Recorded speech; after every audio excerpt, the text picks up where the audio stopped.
Hello, students. This is Professor Gonzalez welcoming you once again to your Marriage and Family Systems class. This is week 6.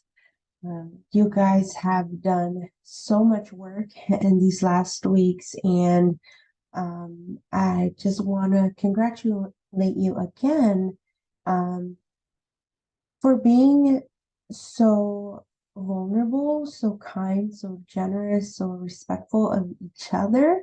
I love to see you guys interacting in your discussion posts. And as I'm reading through all of your papers, I get to know you just a little bit better. And I appreciate your trust with all that you're sharing. I hope that you are feeling blessed and encouraged as you're going through this course. I am very, very happy with all the work that you guys have submitted. Um, and I just want to encourage you to keep pushing forward so that you can finish this class strong. You're almost at the finish line. You should be able to see it. You're getting closer and closer. Today, we're going to talk about the last two principles in your Gottman book. And then we're going to move on from that book. This is the last week that you're going to interact with it, at least for this class. And we can jump right ahead and talk about principle number 6. And this is overcoming gridlock. And as we move through these two last principles, you're going to notice a lot of previous information is going to come up. And we're going to kind of mix it and intertwine it. We're putting our knowledge together as we discuss these last two principles. So all couples have irreconcilable differences, and this is normal. We've talked about this before. The truth is that the majority of the issues that a couple will confront will never be fixed, quote unquote, right? For lack of a better word. These are going to be problems that will persist in a marriage, situations that will continue to occur in a marriage. And this is normal. We know when we have gridlock because partners don't find a way to accommodate their unsolvable disagreements, right?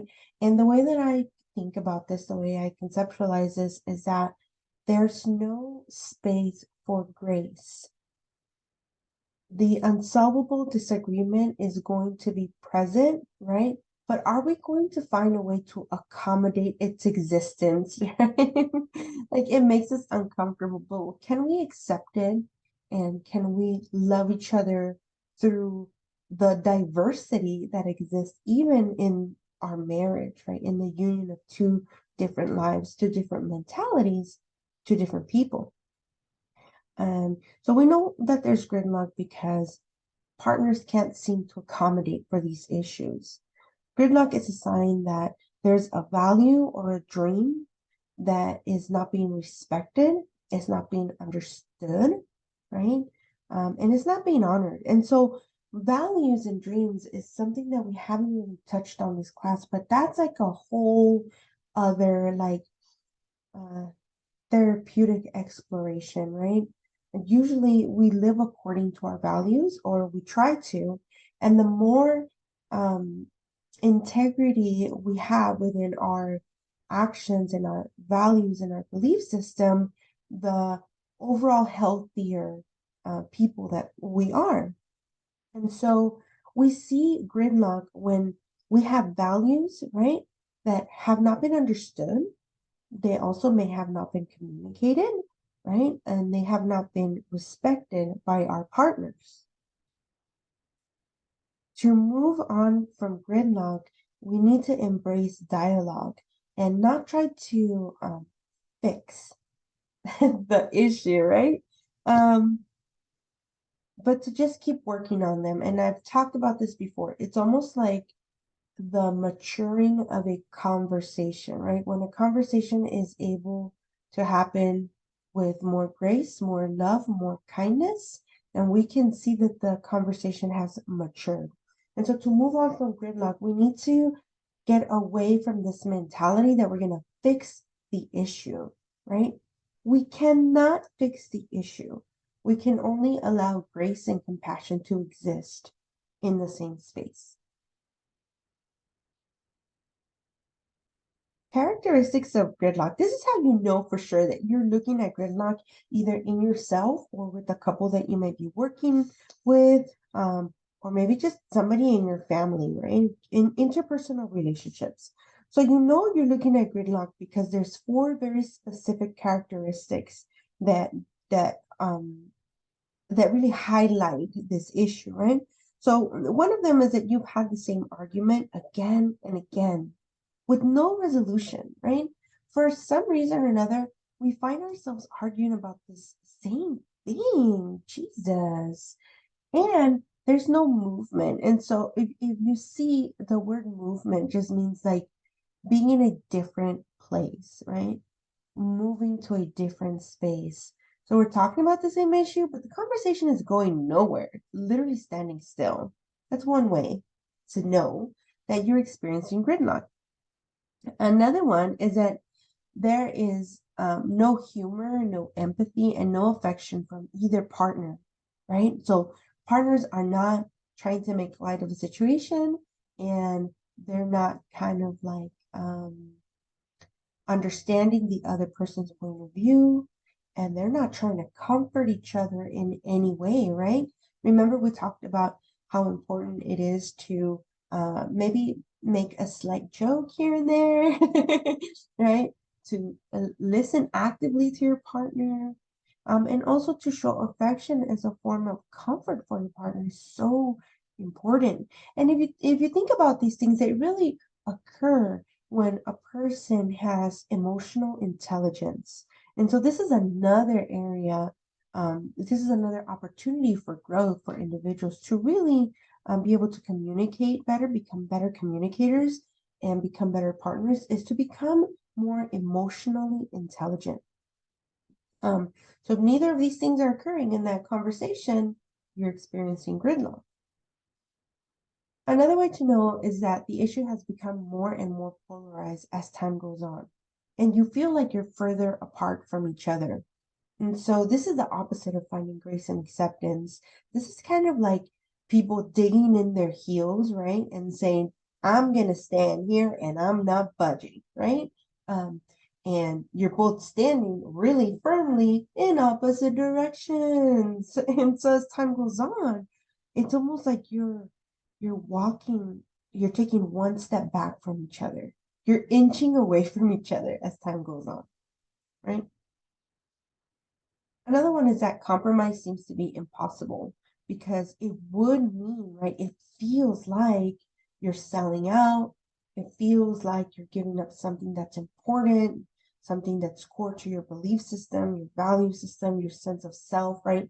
And so at this point, you feel like, you know what, negotiation is completely off the table because you need to see it 100% the way I see it. Otherwise, I feel violated, right? I feel like you're taking something away from me. I feel like I'm no longer honoring myself so that I can honor you. Definitely not a healthy place. That's not a place of peace. And it is a very uncomfortable place, really, for anyone to be. And so we're talking about dreams and values, right? We're kind of like peppering those words in this lecture. And I just want to take a minute and tell you that your personal dreams and your value system, they matter. They are so important. I want you to know that God gave you these dreams. God gave you this value system, right? And they are tied to your purpose, right? When you were created before the beginning of time, right? In ancient times and in all of God's wisdom, you were created, and God didn't just choose your personality or the shape of your nose and the color of your eyes and the texture of your hair, which he did. He chose all of those things for you. He also placed inside of your heart dreams, right? And these dreams are tied to your purpose. And if you are living your value system, if you're honoring the purpose that God gave you, you have a sense of fulfillment as you're walking through this earth, right? there's an experience of joy, right? There's connection to him. We have a connection to our Father when we are able to honor our values and our dreams. And this is not an isolated experience. This is also an experience that's tied to relationship with the Father, right? Because it is only him who can reveal these things in us, and it is only him who can nurture these things in us, and it is only him who can embrace us and walk with us as we honor these things that he placed inside of our hearts. And so your dreams, they're very important. They're important to God, right? And they should be important to you too.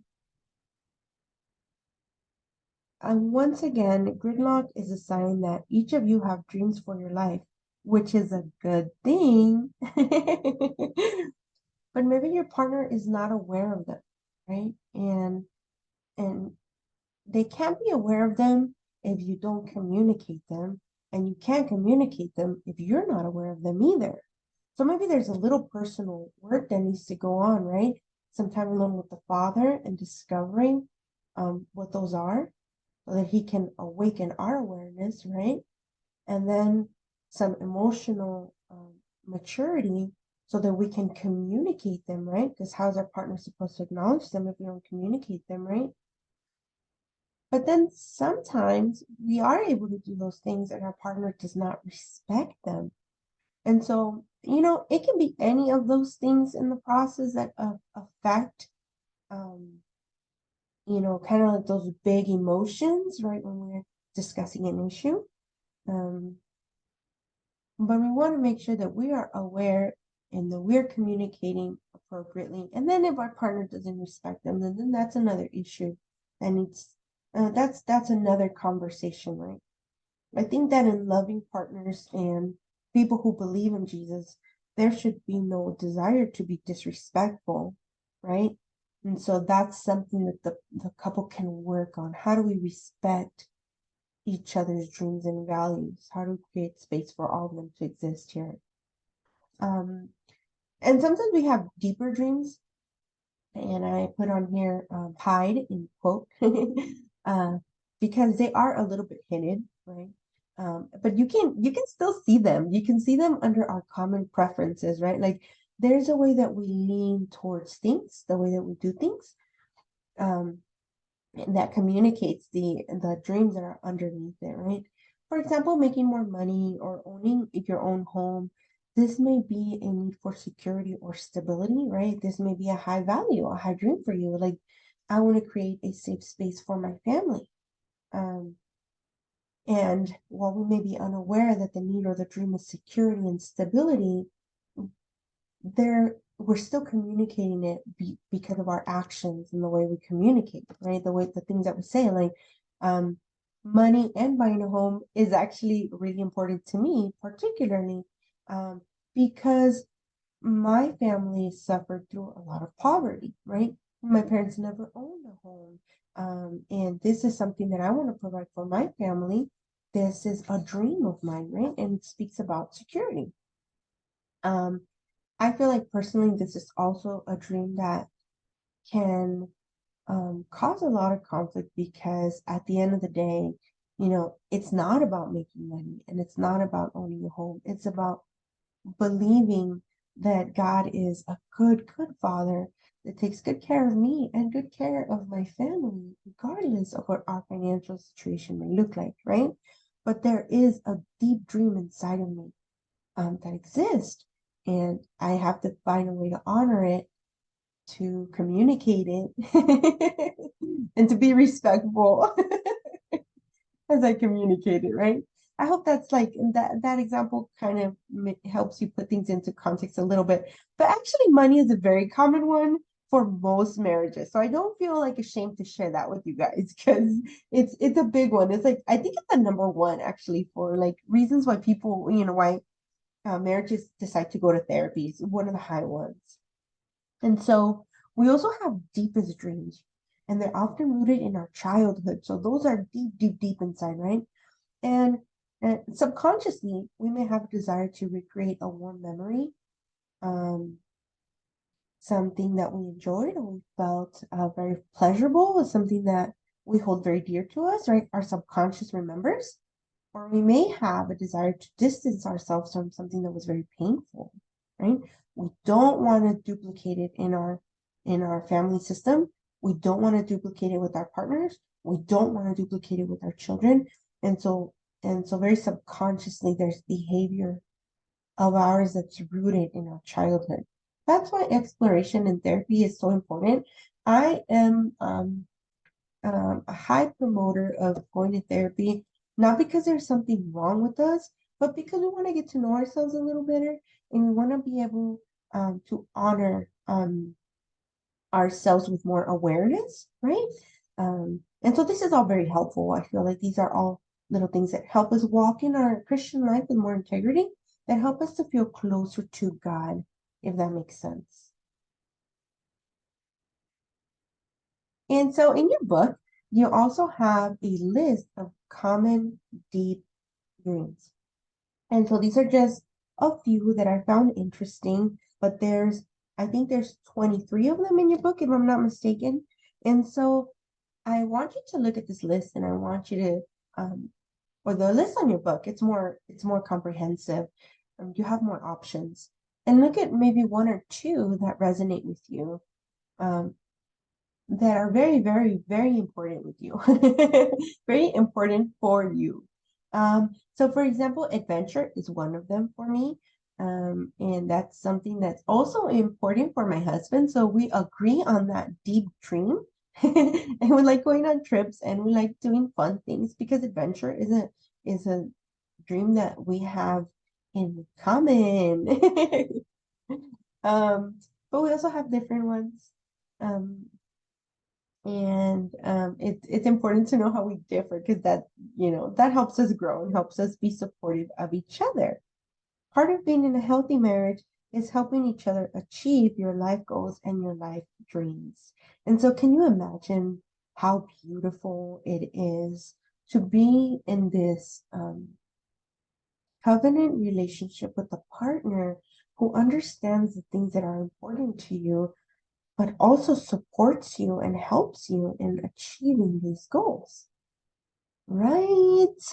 For example, going back to school was one of them for me, and having achieving higher education and becoming a professional. All of those things were important to me, and my husband has been so essential in my journey and my process. And I always tell him, like, where would I be without you, right? He's shown up and shown out. He does all of the things that he needs to do to help me with that dream.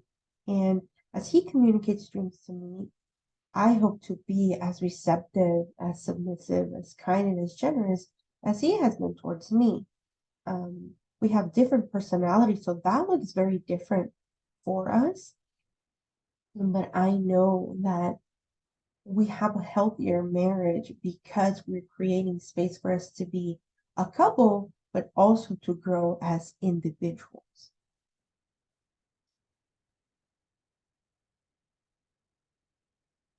So, how do we uncover hidden dreams? So, dreams don't emerge until relationships feel like it is a safe place to talk about them. And so if things are important to us, we protect them.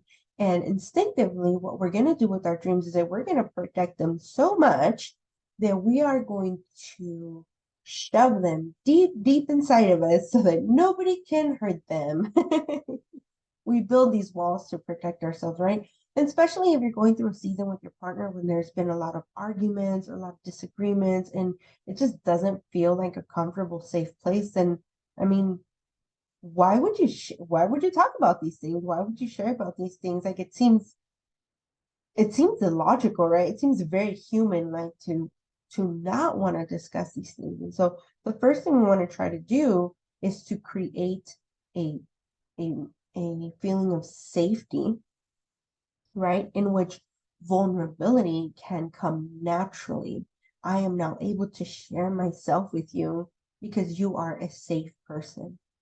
Um, and so one of the ways that we can do this is to practice principles to increase safety. And so this is going to seem like so simple and so silly to you because you've been reading about this for the last 6 weeks. But for other people, this is really hard to do. One, because they don't have the knowledge that now you have, right? They don't understand the principles as you understand them. Yeah, so I guess one of the big issues is that we don't have enough information that's going around into our communities. And so I hope that you are already sharing everything that you're learning and that you continue to do so. Um, Another is that people don't believe that these practical tools can have such a powerful impact. And we've talked about this before, but marriages are not built on grand gestures. Marriages are built on small gestures, small, little things that add up to a great big result or outcome, right? And so these three things they're second nature to you now. One of them is enhancing love maps, right? Creating our little cheat sheet for our partners, getting to know them in a meaningful way, uh, nurturing fondness and admiration. So communicating that we don't just love them, but that we actually like them and that we admire them. And so we're being very specific about our compliments. We're being very generous with our words of affirmation, right? We're nurturing our partners, whether that may be through physical touch or with gifts or whatever their love language may be, but you're showing that you admire them, that you think highly of them, that they are a very special person, that through your eyes they are incredible, right? And we can do this in very simple ways. We can add this to our daily routines, and also turning towards each other as opposed to turning away from each other in times of stress, in times of when there's just intensity in a conversation. We choose this. We choose to comfort each other. We choose to smile, to wink, to tell a little joke, and that's turning towards instead of like rejecting, right? And turning away from our partners. Personal dreams can go unspoken in order to make a relationship work, quote unquote, once again. Um, and sometimes we may feel like, well, I'm just gonna put my stuff on hold. I'm not, it's not that important. It's kind of it's childish, it's impractical, nobody really cares. It's not that important, it doesn't really matter, right? Um, and we do this believing that it's going to benefit the relationship, right? When in actuality, what it does is that it harms the relationship. You have now created distance between you and your partner, right? And we're kind of like festering an environment where we as a whole don't belong, right? You're shutting certain parts of yourself off. And what you're telling your subconscious, yourself, your spirit, whatever you want to call it, you're telling yourself that you don't matter. You're telling yourself that that there's no space here for you. And you're doing that to yourself. Not even your partner is doing it. You're doing it to yourself.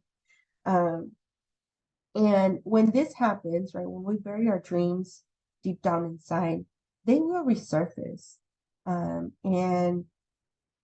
there's really no way for us to keep them quiet. They're going to resurface in chaos. They're going to resurface in argument. They're going to resurface in resentment, and trying to seek vengeance one way or another. Either you will punish your partner or you will create a space of chaos because you're trying to hold on to something that you cannot hold on to. And that's why we experience gridlock and conflict, because these things are so important, right? If God gave it to you, it's so, so important that it must be honored. And even when we think we're doing the right thing by putting it away, we're really not. We're just denying ourselves the experience to be authentic and genuine. Um, and that resurfaces, guys. Much as we try to bury it deep inside, it comes out.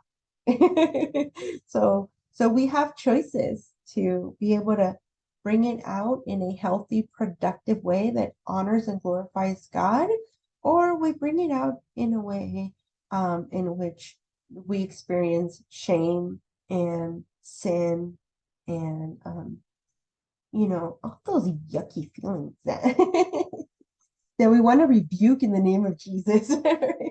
All the stuff we don't like. But there's hope.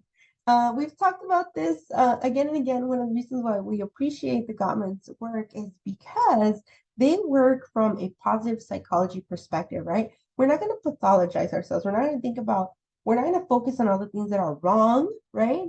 We're going to learn, we're going to become aware of them, but we're not going to hyperfixate on them because that's not who we are, right? We are children of the Most High God, and in His presence, there's abundance of joy, right? His love covers a multitude of our sins. We have grace. God is with us. And so on your book, pages 250 to 259, we are highly recommending that you do this activity, you practice this activity. This you can do with your partner, or you can do in a close relationship, in a friendship, if you're not married.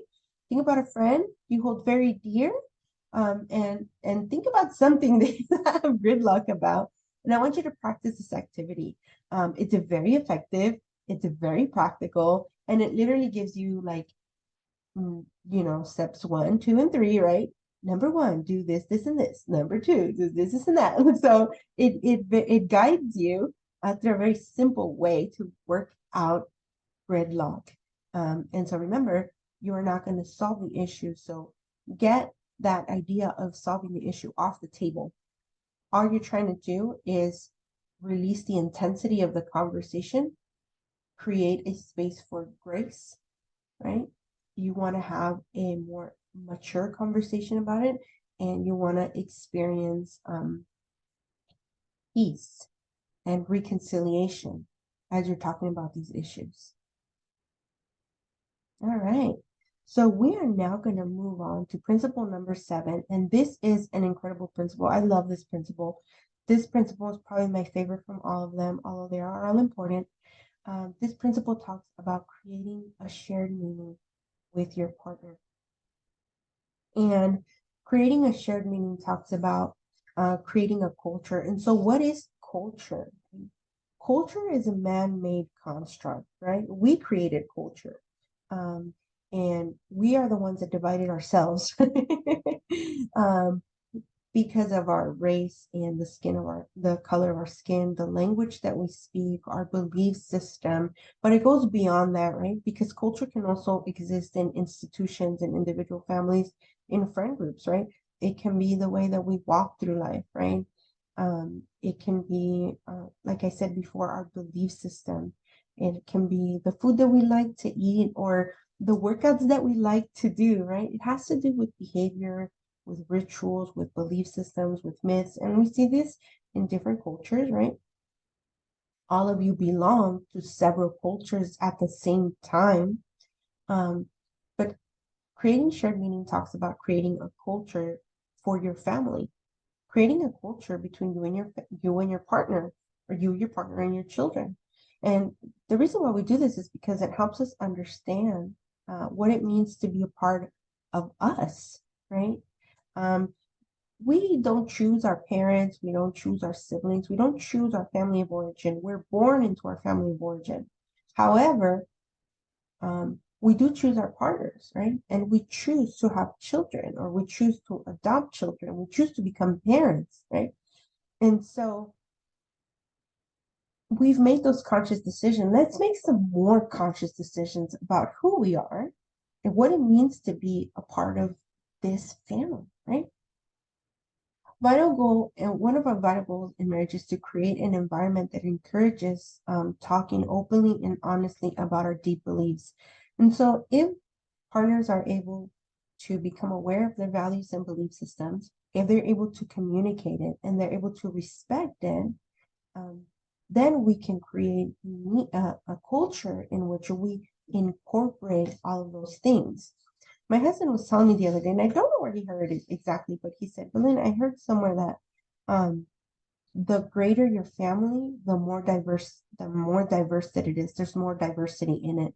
And so we are a family of six. We have four children, and then we have himself and I, right? And that means that with every single person in our family, there's more diversity. And it because we are all different, it is harder to create space for all of these people that exist in our family. But we are highly encouraged to create an environment where we can speak honestly about what's important to us. And let me tell you something. I don't always agree with the things that are important to my kids. I don't agree, but that's not needed. I just need for them to feel safe enough to express it. And then we worry about the rest as we move forward, right? So continuation on creating shared meaning. This is a very biblical idea of marriage and family as a whole. Families do split up because there is no shared vision or mission. There's no understanding of their identity as a family, and there's no identity of where they are, where they've been, or where they're going, right? Where there is no vision, people perish. Where there's no vision, relationships perish, right? We start moving in different directions because we never agreed on what direction we were going to move forward in. One of the things that are helpful for this, a very quick intervention, is to create a family mission statement, right? Who are we? What are we about? What do we do? and to create it, but to not just leave it there, to review it, right? For couples, this can be done at every anniversary.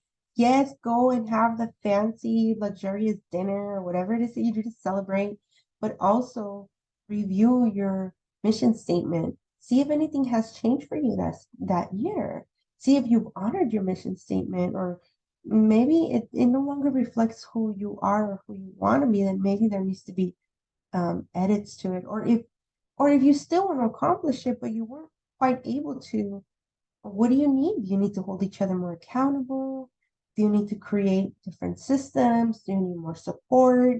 It just gives you an opportunity to refocus your identity and your meaning as a couple.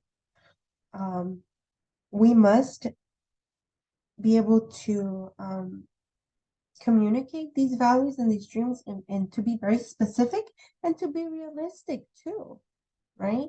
And this is what helps us meet our goals when they're specific and they're realistic. You know, this is important. We have to be specific and we have to be realistic. Otherwise, guess what's going to happen? You're going to grow so frustrated. You're going to grow so frustrated because you set out this like goal that's completely unattainable for your family. Another thing you want to do is that you want to communicate your values to your children in an age-appropriate language.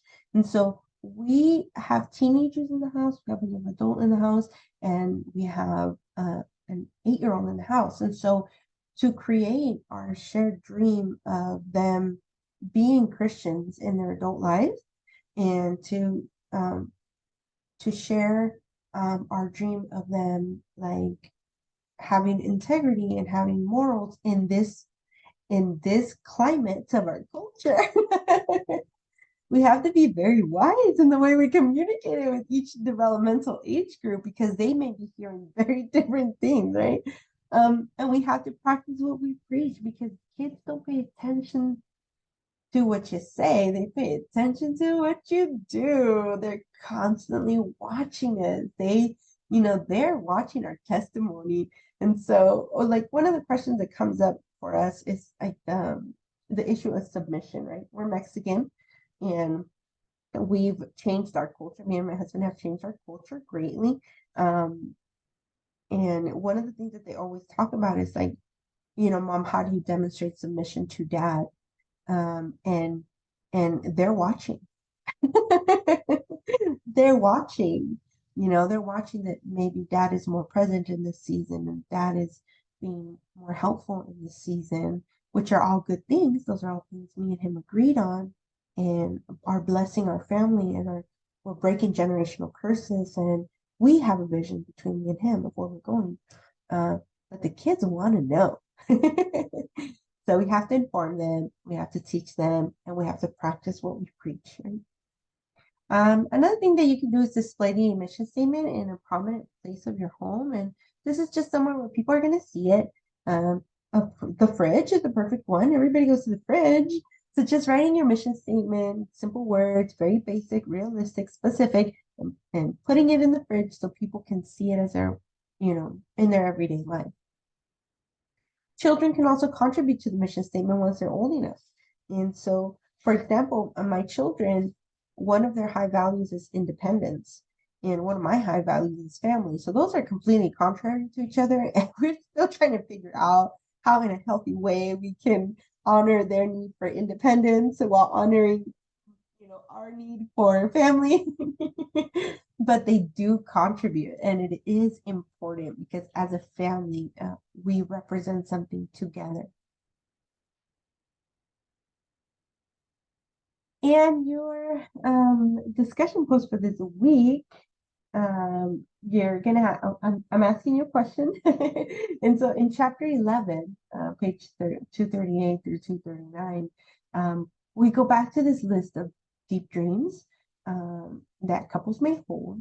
And now you know that many perpetual problems that lead to gridlock are rooted in these dreams, right? So I want you to think about them. Look at that list, think about it deeply, and do you recognize any of those deep dreams to be yours? Or maybe you have some that are not on the list. You can share those with us too. Discuss your most important deep dreams with us, um, and how they may impact your needs within a marriage relationship. Now, those of you who are married and you've been sharing a lot of stuff in the discussion post, and man, do I appreciate your honesty. I am humbled by your transparency. Keep up the great work, guys. So I want you to think about how your deep dreams are impacting your marriage. But for those of you who are not married, I want you to think about how they may impact your marriage, right? Because knowledge is power. And if you're able to process these things now, you are empowered to move into a marriage relationship with the ability to talk about these issues and discuss these issues. So if you're not married, think about how they might impact you. Okay? Guys, have a wonderful week. I'm rooting for you. You're almost done. Keep up the great work. I'm very, very proud of you. And reach out if you need any help.